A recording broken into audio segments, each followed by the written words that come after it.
Welcome to the Trust Factor Radio, bringing you interviews and insights to unlock the power of the subconscious mind to create authority, credibility, and trust. With your host, the Authority Architect, and best-selling author, Neil Howe.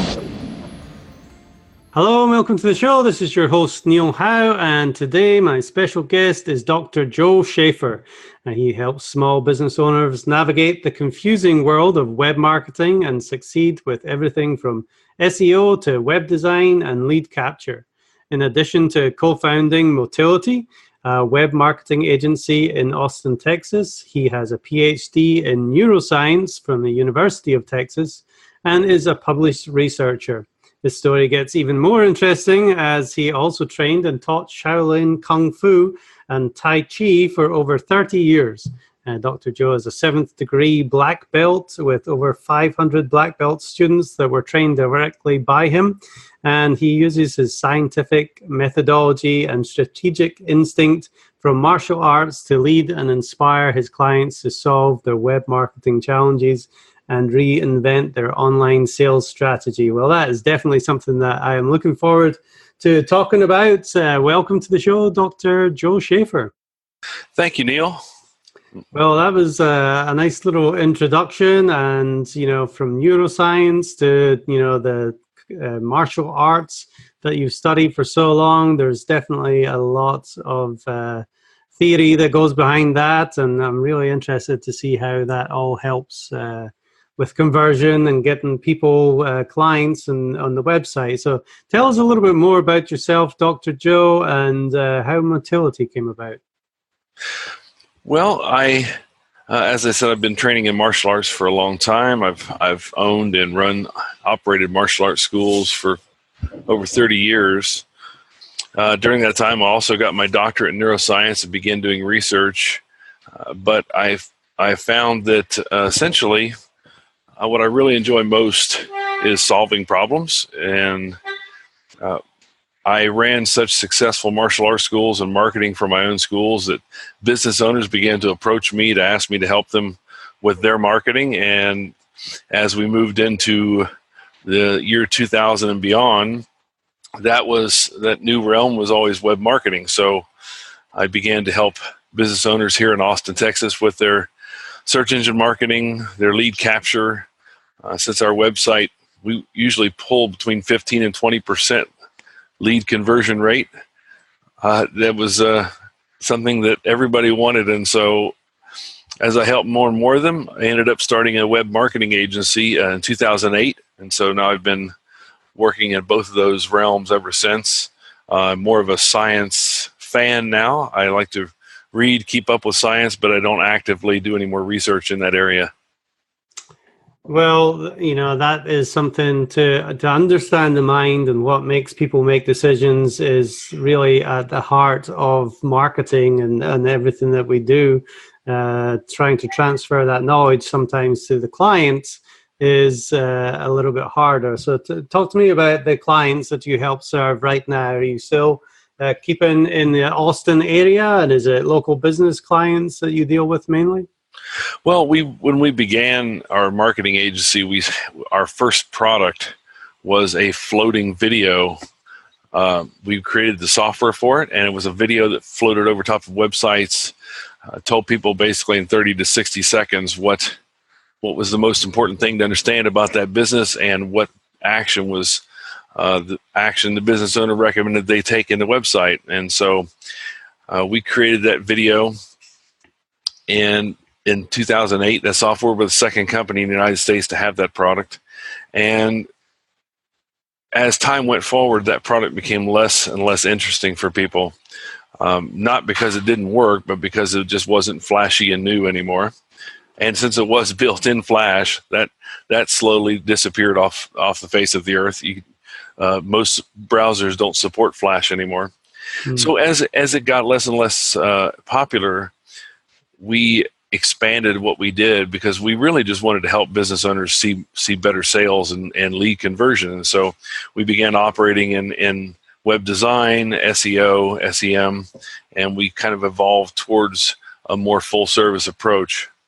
And so we really have helped business owners all across the United States. We have a lot of Canadian clients. So most clients have come to us rather than us having an outbound sales effort. And so we don't really have a concentration of clients in Austin necessarily. But because of that, we get to work with a lot of different industries, people in a lot of different areas. So really, it's a very broad client base. Excellent. And what kind of problems do you see these clients having them? Well, I think their primary problem for all small business owners, owner-operators, is that they are completely drowning in a sea of web marketing tactics. There's everything from SEO to pre-roll video, pay-per-click. There's all these different tactics that they have to try to sort through to figure out which one's the best for their industry, for their budget, for their goals. And that answer is almost never the same. It's a mixture of different tactics that would be the optimum strategy for that business owner. And since most of their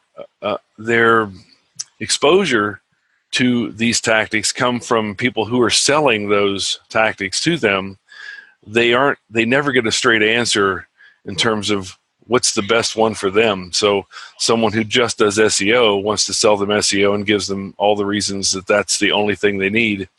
And so they feel that they're surrounded by salespeople and not someone who wants to really solve the greater problem of what's the best tactic, what's the best mixture of digital marketing tactics that will solve their problem.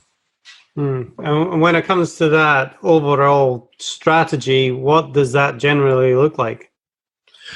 Well, for instance, I have a chain of hearing aid stores in Canada that we serve, and we do every form of digital marketing available. We do for them. They're a large client, but the mixture is always different. So, for instance, even though the largest growing demographic segment in social media, is the 50 years and up, it's the largest growing segment because it went from nothing, right? So it's definitely not where they want to they don't want to put all their eggs in the social media basket for their product, because that's not the best way to reach their market. And they still do quite a bit of traditional advertising, TV, print, radio. They get, we can track all those results, and we know that even though the world seems to be primarily digital, their audience is still paying attention to a lot of traditional media channels. So that mixture is different based upon the demographic and the industry and their goals. So share with me, if you can, the kind of buyer's journey. I know we're talking about digital marketing here. So if somebody is going to the website or to Google to find something, can you share from the neuroscience perspective what they're doing, what they're feeling, what they're looking for, and then how you're able to integrate those things into your clients' websites? Yeah, so the most important element of that is to integrate what the business owner wants. Obviously, they have a product that they're selling, and sometimes the way they describe their own product, or the words they use, the words in their head for their product, is not directly related, or it's not the same words that their prospects are using that are in their heads. And bringing those two things together and researching and consulting the client, helping them understand the choice of the words that they use in their website, that they optimize for in their website, is really can make the difference between a five-fold difference in the traffic available for that website. So that's, I think, one of the most critical functions that we carry out for our clients, is to troubleshoot that, to really help them understand. I taught neuroscience, neurophysiology for 6 years. I've been teaching martial arts for 30 years. Really, at heart, I get the most joy from educating people and making confusing things clear.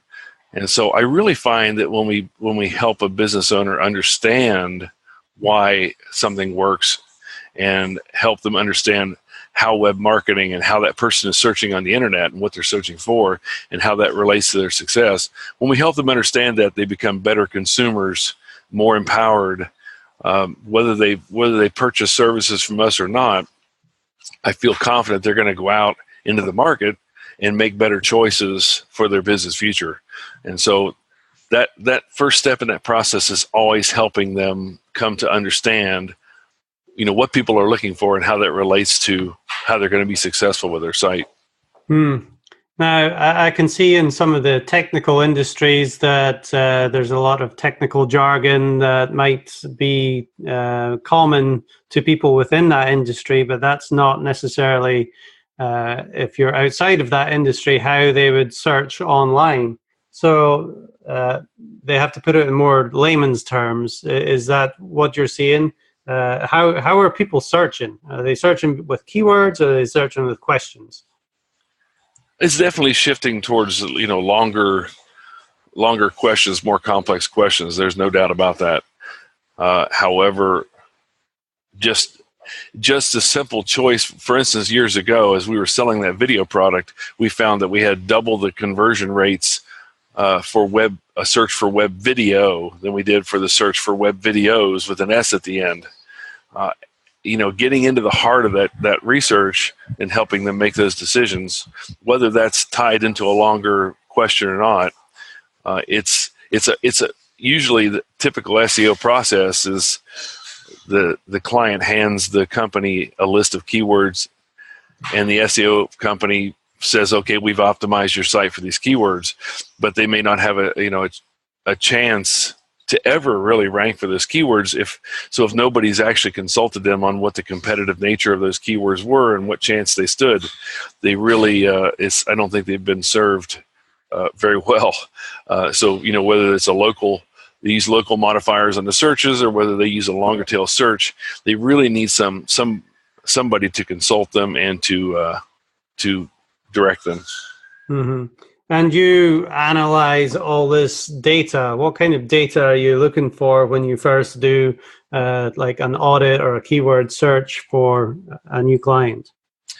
Well, everything from something simple like Google Keyword Planner, starting with something like that, and of course the client list, but then crossing over doing competitive keyword research, looking at their competitors, and maybe if their competitors are doing paid search, have they been paying for ads for 6 months or a year for those certain keywords? Then the ROI must be decent on those keywords, or they wouldn't still be purchasing those.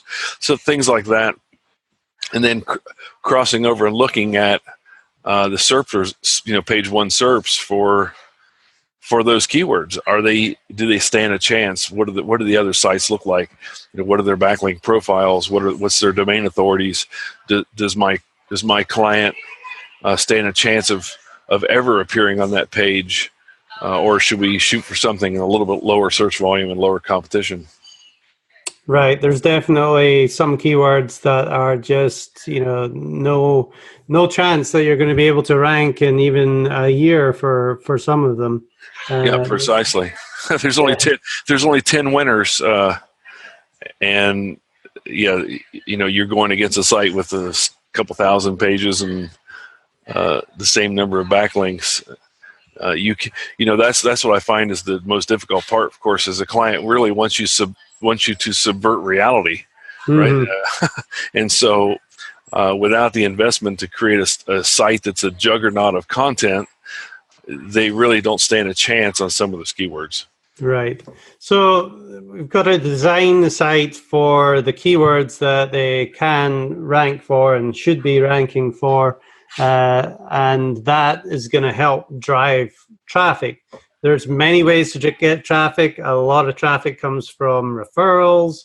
Yes. The other kinds of marketing that isn't necessarily digital, but it's all coming back to the web page. So let's talk about the conversion mechanism and the things that you can do on a website to help convert.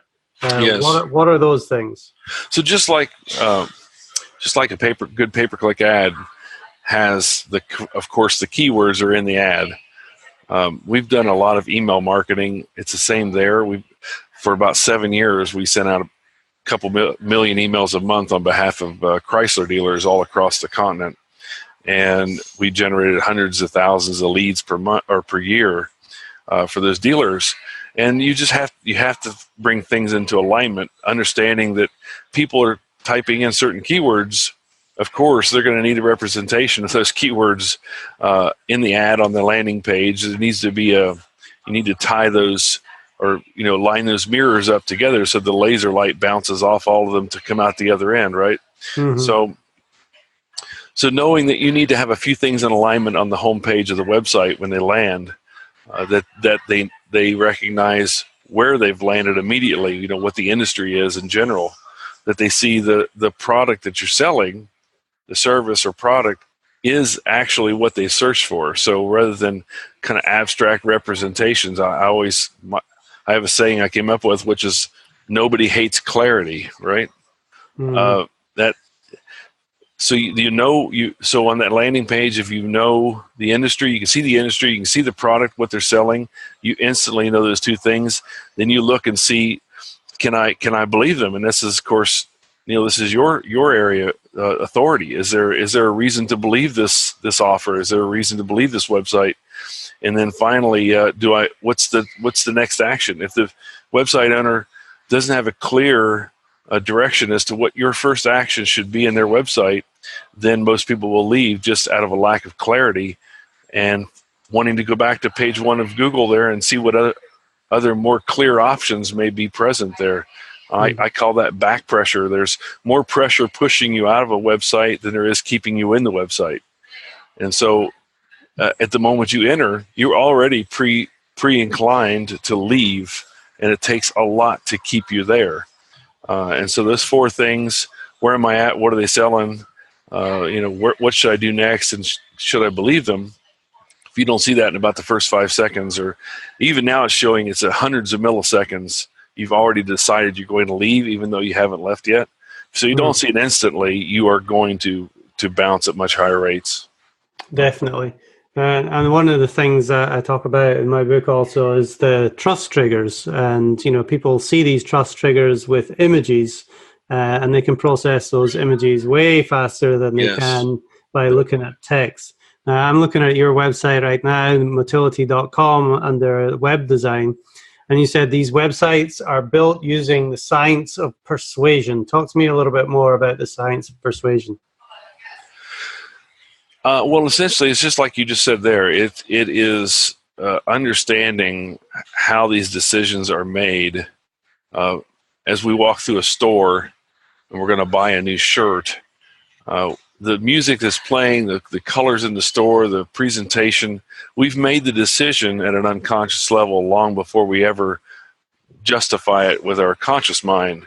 And so playing to those triggers, those psychological triggers, as you call them, making sure that your website is acting at that level, making sure that your website is acting on the different personas that will visit a website. Typically, we all make a website for our own persona. So if we're an analytical person, we'll put all the data and case studies and all the numbers and give those kind of justifications, but we won't have the reviews and the testimonials and the humanistic approach because we don't believe in it. But there's 4 different personas that are going to visit our website, and building it for all 4, making sure they all have little breadcrumb trails to follow makes a huge impact.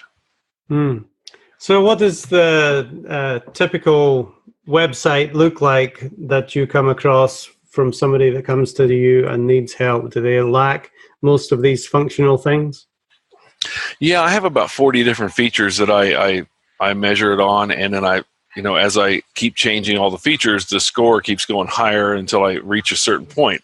So that way, it's almost like a game for me. I try to get that red light to go to green on all those different features. But typically it's a website.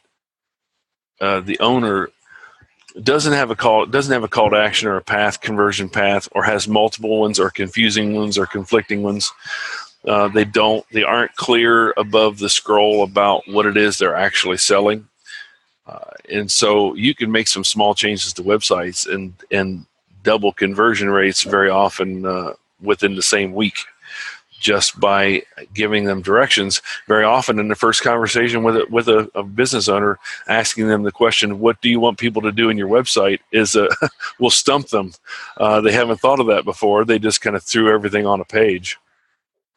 Right. And there has to be a lot of strategy. And this is why, like you said, there's a lot of separate companies out there, some that do search engines, some that do web design, some that do pay-per-click, but really it all works together, right? Oh, absolutely. And it's just like when I did email marketing so much, the subject line gets the email open. But once they've opened it, if the content isn't in alignment with the subject line, they're going to bail at that point. If you can get them to click on the content in the email because they're interested in the subject, now they see it in the email and they click. When they go to the website, it'd still better be in alignment with what they just came through on, or they're going to bounce there. So they all have to be in alignment together. I don't know if, the martial arts and the neuroscience all kind of act in unison in me. I can't really point to which one does what, but certainly there's a lot of strategy in martial arts when you spar, when you fight.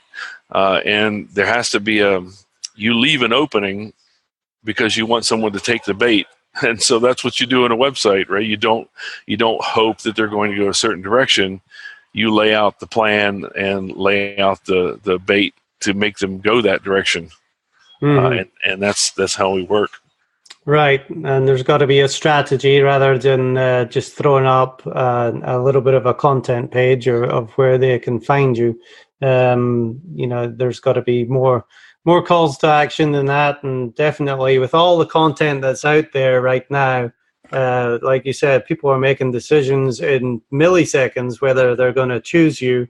So, what kind of content do you advise people putting on site in order to make people stay around to at least read what that company is going to be able to do for them? Well, the days of offering someone a coupon if they fill out a form, or even just a white paper to fill out the form, is really over, because that doesn't excite anybody. You really have to speak to the heart of what they want. So, for instance, in my martial arts school, where I get 15 to 20% of all my visitors turn into a completed email with name, phone number, mailing address, everything that they have, all their contact information. The way that I get that is I know that the one thing they truly want the most, when they see my website, they like the look of the program. Everything looks great. They only have one question left in their head. Can you guess what that question is, Neil? Can I trust this guy to, give me the service that I'm looking for? Well, I've already established that because I've got some trust factors on the site. So at that point, really, the primary question on everybody's head is, how much does this cost? Mm. And while none of my competitors will even talk about cost, it's simple. I just say, look, fill this out. I'm going to send you the complete schedule and all of my prices in 5 seconds. Now, that's exactly what they want. So the closer you can get to exactly what's in the heart of your visitor in your offer, the higher your conversion rate goes. The further you get away from that. So let's say they come to your site, they really want to know what the price is, and you say, hey, would you like to take a quiz? You're going to get a certain number of people to do it, of course, but you're never going to optimize it with something that's not actually in their heart at that moment. I call it, there's long-term needs and today needs. So the martial arts person, he has long-term needs. They come in, they want to learn martial arts. But their today needs are, I want to know exactly how much this costs right now. Mm. So they see my site and they realize I'm going to satisfy their long-term needs, but their today needs is always informationally based. Right. So just figuring out what it is those people want and then offering it to them in a quid pro quo. Hey, give me your info and I'll give you exactly what you want. Excellent. Dr. Joe, what kind of misinformation or myths are out there about web marketing or SEO industry that you come across often? Well, I think that it's all the same. It's a commodity that if someone's hangs their shingle that they're doing this, that it's equal to all other versions of it. I think that one of the biggest myths I find too in business owners is there's some free version of advertising and marketing. That if they're going to strike it rich and get found on Google and be like Justin Bieber and become famous. It's not going to happen that way. If you have an honest, to goodness business that makes money, you need to spend money to make that money. You have to spend money to get those clients, and whether it's paying someone to do the SEO for you or paying for clicks, there's like a whole movement amongst people that just think I'm never going to pay for click. That's some kind of a scam, even though all the years before, every legitimate business since the beginning of time has had to spend money and resources to get their name out there. So I think that's the biggest myth, is that there's some kind of hacker secret trick that will allow them to, again, subvert reality and get the exposure to all the business that they want, but somehow for no investment of money. So the two myths would be that there's a free version, and the second myth is that there's hacker kind of tricks and little magical things that people do to make this all happen. It may have happened a few times 10 or 15 years ago, but for the most part, it's now, if you don't deserve to be there, you're not going to be there on page one. Right. Google's come a long way, and Bing and the other search engines also. The tactics that you speak of, those shiny objects that, hey, if you do this, you're going to get all this traffic. It really doesn't work. You got to have that long-term strategy. Exactly. So, I was going to say, Neil, just to quickly add to that, pay-per-click can be the greatest. It's the greatest invention in advertising, that you can purchase keywords and have an ad show up for that. And if you can fine-tune your website and your conversion rates to where the ROI on that money you spend in pay-per-click, and it's an acceptable ROI, then it's the greatest thing ever, because you just crank the dial up and get more traffic. You know how much it costs you, how much you make, and it's an equation that works in your favor. Exactly. Looking at those metrics, it just makes sense if you're making money, making a profit. And the great thing about pay-per-click also is you can turn it on tomorrow and start driving traffic. That's the beautiful part, yes. Yeah. SEO might be a long-term play, and can be cheaper than pay-per-click in the long run. But yes. It does take some time and some effort to do the work. And as we both said earlier, there's some websites that will never see page one. What about those people? That's where pay-per-click allows a little shoe store here in Austin to compete with Nike if they want. That's it. All right, Dr. Joe. Well, talk to me about some of the clients that you have worked with. Who pops into your mind as somebody that had a major problem when they came to you? What were you able to do for them, and ultimately what was the outcome for their business? Well, I really like my hearing aid chain that I work with because it's everything. We use every skill that we have in our team for them, and they beat the industry growth rate each year by multiples, and they've now they're at 50 locations. They're trying to add about 30 locations per year now. So it's a real success story. We've been with them for 4 years and done everything from SEO to pay-per-click to pre-roll video, website design, everything.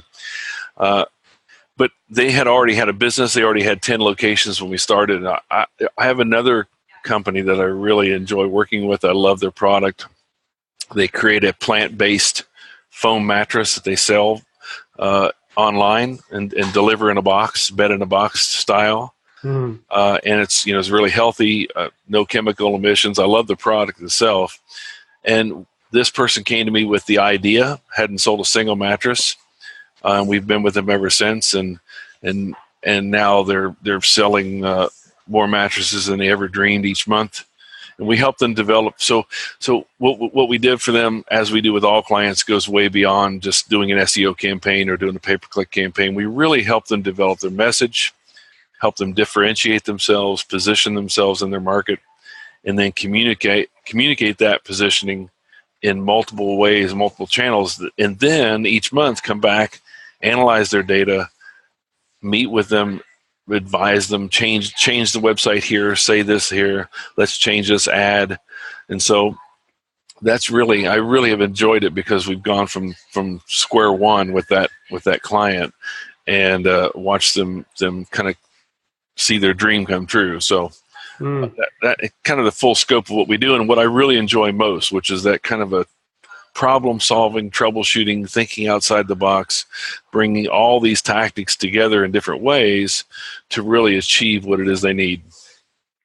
Excellent. The reason I like talking to people like yourself that are marketers, you really put yourself in a position to help people and to make a difference, growing a company from nothing to, selling hundreds of mattresses and creating a business, basically, or to expand the business with the growth that you have with the hearing aid business. You're creating jobs and just to helping people grow the economy, which is what makes this country so great.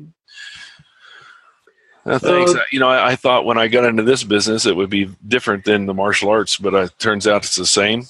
I enjoy watching the transformation unfold and bringing clarity to it and inspiring them to take the next step.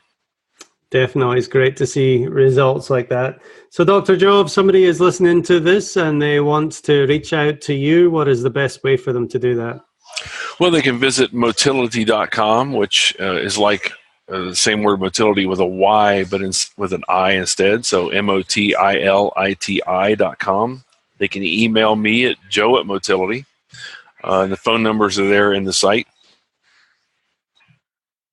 Great stuff. Well, Dr. Joe Schaefer from Motiliti in Austin, Texas, thank you very much for being my guest on the Trust Factor Radio today. Thank you so much, Neil. I really had a great time. And to our listening audience, if you like what you hear, hit that like button and share, and we'll see you next time on the show. You've been listening to the Trust Factor Radio with Neil Howe. To learn about the resources mentioned in the show and to listen to past episodes, go to thetrustfactorradio.com. To get a copy of the book, The Trust Factor, go to thetrustfactorbook.com. If you are ready to act now and build your authority, credibility, and trust, schedule a consultation with Neil at theauthorityarchitect.com.